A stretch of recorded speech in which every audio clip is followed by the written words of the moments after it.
পিঠিটা ফেলে দেবো, কষ্ট করে করলাম, একটু পুড়িয়ে গিয়েছে না, খেয়ে নি। কদিন থেকে গ্যাস হচ্ছে, আবার ফেলে দেবো, খেয়ে নি।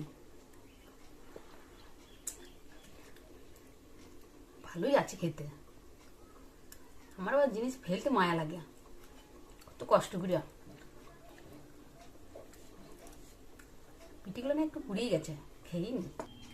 কি গো, তুমি কি করছো? কিছু করিনি তো, দেখি দেখি, কিছু করিনি, এগুলো কি দেখি? কিছু না।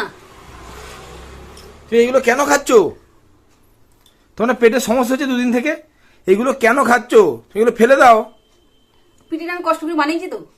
পুকুরে জলে দিয়ে দাও, মাছে খেয়ে নেবে, নাহলে কুকুরে খেয়ে নেবে, নাহলে বিড়ালে খেয়ে নেবে, নষ্ট হবে না কখনো।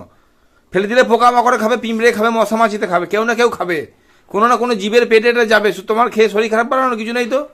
অত মায়া, মায়া লাগে জানো তো জিনিস ফেলতে। অত মায়া যখন বেশি বেশি করে করার কি দরকার?